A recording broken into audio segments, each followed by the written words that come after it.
Hi, this is Janal Thompson, also known as King Biggie. Um, Tonight I just wanted to talk about the Self-Reliant Society. That is a book that I wrote that you can find on Amazon. All you have to do is go on Amazon, look for Janal, Jan, like January, Arl, last name Thompson, Thompson, and look for the Self-Reliant Society. Reliant, just in case you don't know. Janal Thompson, The Self Reliant Society on Amazon. Anyway,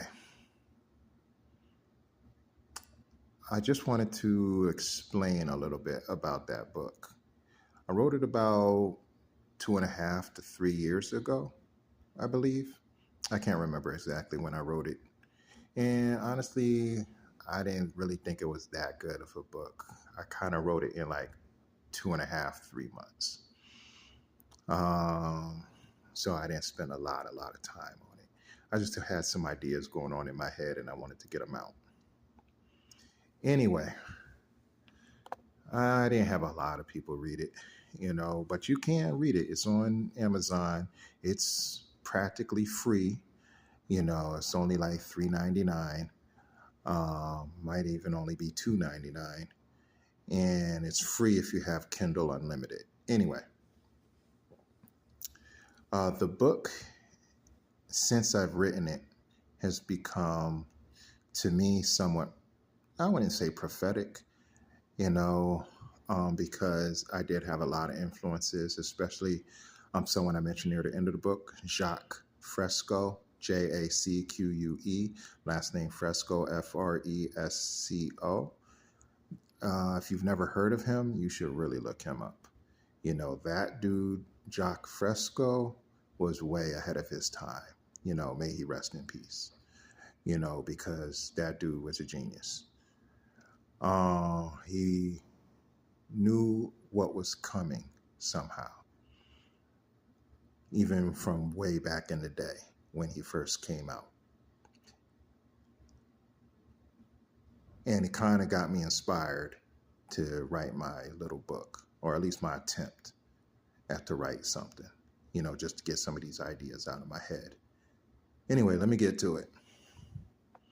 The Self-Reliant Society was also partially inspired by Andrew Yang.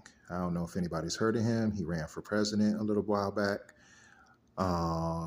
He was talking about UBI, Universal Basic Income. And at first I was on board with the whole Universal Basic Income, but then I really thought about it. I was like, Universal Basic Income is basically a Band-Aid for when we have the fourth industrial revolution and we have all this artificial intelligence and these robots that will eventually change everything, because you're going to get rid of human labor as something that is valuable. And everything throughout human history up to this point has required human labor. So how big of a change will it be when we no longer have human labor or don't need human labor anymore? And how good could it be? That's why the full title of my book is The Self-Reliant Society, Embracing Our Automated Future. Because we should figure out a future where we can and should embrace humanoid robots or automation in general. I've spent a few years thinking about automation and how it can be used to make life better for all of humanity. Because the fact is, most people are going through life doing shit that they don't like to do, because that's how you survive. You work in some job, Not that you necessarily hate your job. I don't hate my job. You know what I mean? But if you were to take away my paycheck, I wouldn't show up the next day.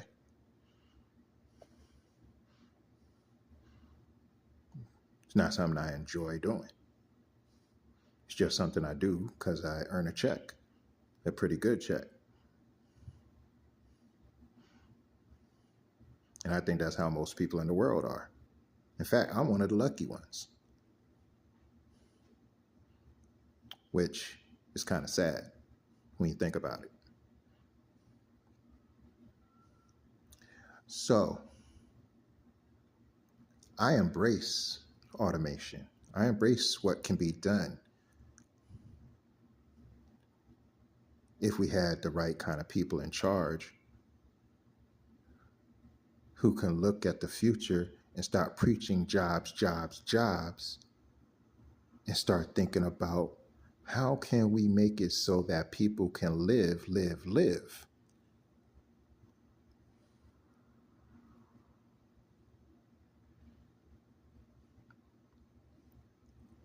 Because when you have automation, robots, artificial intelligence, which I'll say this. I prefer the word inorganic intelligence to artificial intelligence because artificial kind of smacks of saying that something's not real or that is not seen as being equal. And I know if I was one of these AKA artificial intelligences that may someday feel a certain way about things, I wouldn't want to be the person going around telling them they ain't real. I don't know. Might be insulted. Anyway, getting off topic. What I want to say is simple. The self-reliant society is all about how can we use all these technologies that we have and are soon to have to make it so that people can be fairly reliant in small little communities. Because when you no longer need money, because once you have humanoid robots, especially if you make them solar powered or connected to solar power, so they just go charge up at some charging station that was powered by the sun, you won't need human labor no more. And once you don't need human labor, you don't need money. And once you don't need money, you don't need big, big government.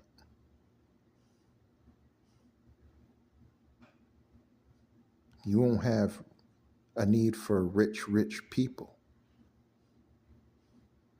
I mean, there'll still be people who will naturally, it's part of human nature to want more than the next person. You know what I'm saying? So I'm sure some new sort of social order will come around and come into being and come into existence. I have no theories on that, of what will come.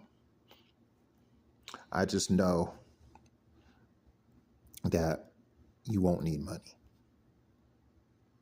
that you have to have some sort of economic system that isn't reliant on labor or money. And my answer to that is the self-reliant society, where any particular person, there's always going to be people who are kind of like the trailblazers. That's going to be the main way of social order. But my thing is more like the internet, like little small communities, a whole diversity of communities, any kind of community do you want. You can go out there and you can build your own little community. Get a community of people, of 10 people, a family size community, right up to however big a community you want.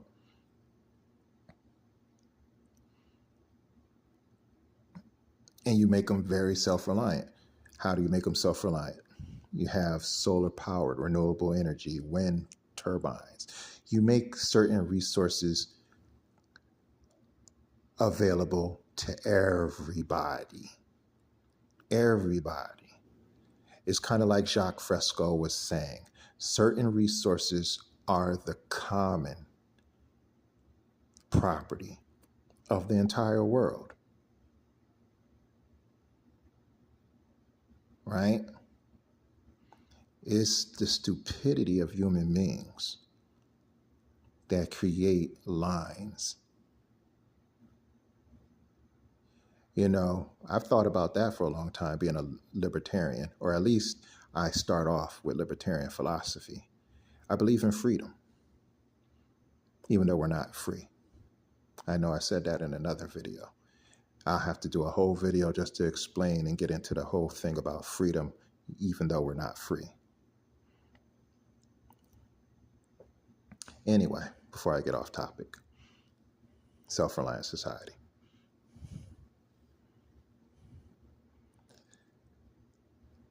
The thing is that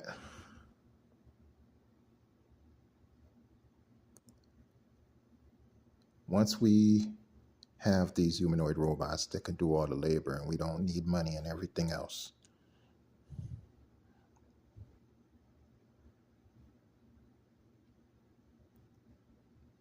what it means is that we can create our own societies, however big or however small we want to make them. And the only rules that should govern any of these societies is peace between the societies, number one, above and beyond all else. You know what I mean? That means I'm not going to come attack your set of people, because why? In the past, we fought because we're human. But we didn't just fight because we're human, because it's just something in our nature. We fight over resources.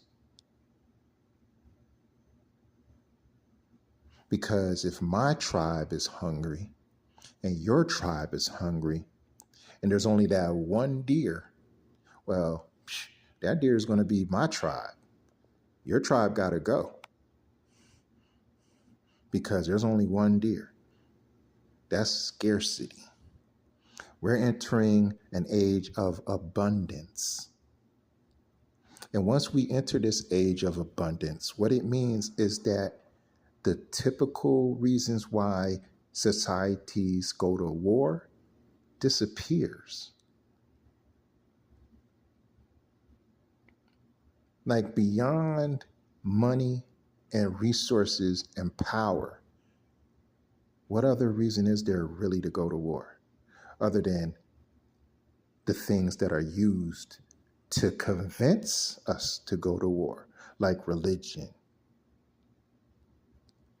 or false narratives of those kinds that can be used to convince the population as a pretext to go to war. But in reality, throughout human history, what has war been fought over if not for resources and money and power? That's what wars are fought for. Is to get those things, to get resources, so that somebody or somebodies can have money and power and control, so that they can make more money and get more power in a never-ending cycle, using things in order to get people to go out and die for them.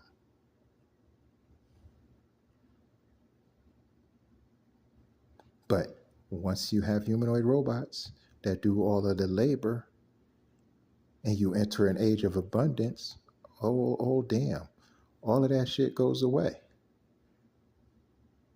Except for people who don't want it to go away, because they get money and power. And that's where all their power comes from, is the current systems. The current systems are set up so certain people can maintain their power and their control.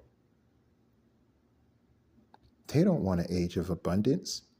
All their power is based on scarcity. They're scared of a world of abundance. A world of abundance is a world of freedom for everybody. That's what the self-reliant society is all about. The self-reliant society is all about everybody having the opportunity to create their own society. If you look up on Google the dictionary definition of society, it's real easy to start a society. All you need is a few people, and boom, you've got a society. Just like-minded people. That's all it takes. Like-minded people. So as long as all people can agree that, you know what, just because you're different, just because you believe in certain things in certain ways, as long as you're not affecting me, I won't affect you. You know what? You got a deer, I got a deer. You can eat, I can eat. The fact that you don't believe the same things that I believe, as long as we can agree that we're not going to fuck with each other, then cool. You do what you do. You believe what you believe. I'm going to be over here eating my deer. You stay over there, eat your deer. Because we got more than one deer. Because these robots around here raise deer. And they can meet demand. There's plenty of resources. That's what the world of abundance is all about.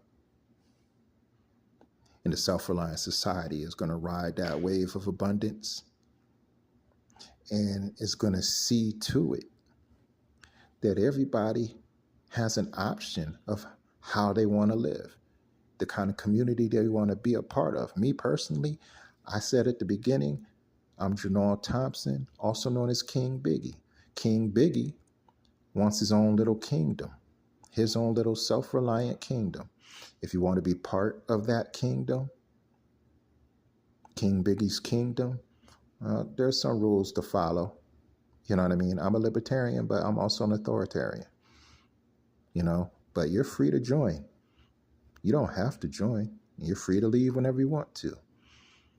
But it is a kingdom, and I am the king, King Biggie. That's my self-reliant society that I'm trying to start, the kingdom. What I want to build is simple. I want a little small community, maybe the size of a small town. It's going to be called the kingdom. The houses are all going to be solar powered. So we won't need energy from any sort of utility company or anything like that. In fact, we might use that as a way to make money and sending power back to the utilities. I want the houses to also all have geothermal, if we find that to be something that would be beneficial, some geothermal, along with the solar.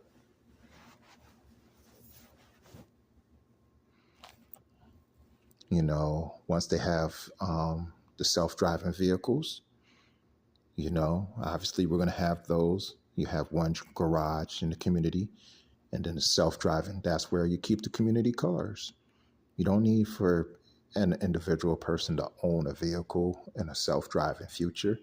You just buy a vehicle for as many people need it in the community.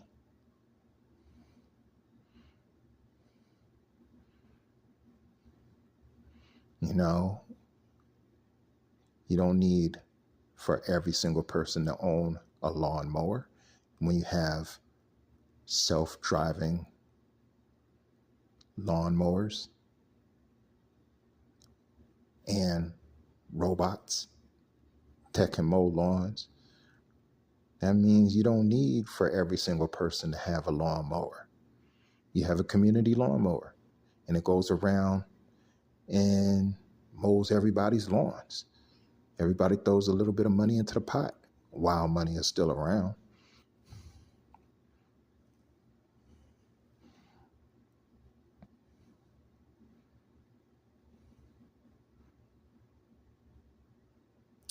You could have a community garden, but it's more than just a regular community garden. It's a vertical farm. So in a smaller amount of space, you grow enough food for everybody.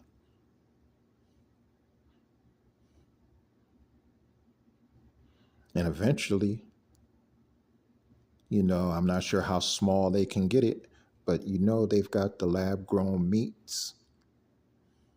I mean, I'm sure not everybody's going to be a big fan of lab grown meat, but at some point, if you can make it good, you know, there you go. Now you can literally grow meat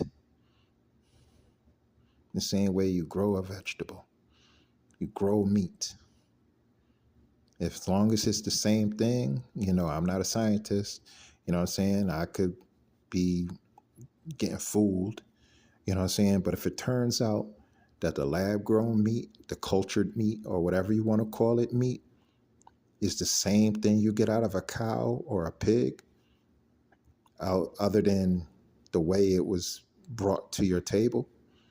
But other than that, it's exactly the same, or no health effects or anything like that.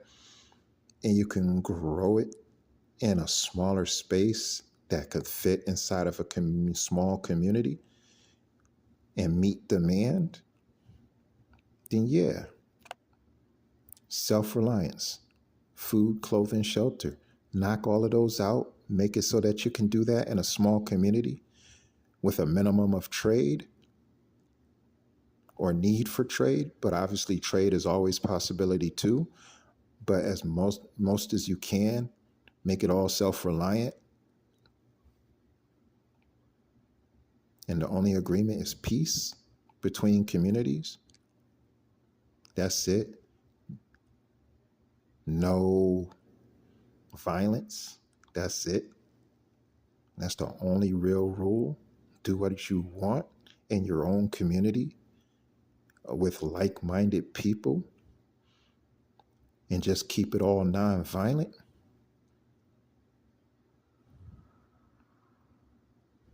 That's the self-reliant society. That's the kind of world you can have in a world of abundance, because you don't have any real reason to go fuck with anybody else when all your needs are being met. Physical needs, Maslow's hierarchy. Then the only real reason to go fuck with anybody else is because you're an asshole. That's it. It's immediately obvious in that situation, you're an asshole. Because only an asshole is going to go fuck with somebody for being different if that difference doesn't fuck anything up for you. It doesn't fuck up your ability to eat. It doesn't fuck up your ability to sleep. It doesn't fuck up shit for you, other than the fact that you're sitting there thinking about somebody else and you mad. You're an asshole and you should die. But other than that, peace be with everybody. Anyway.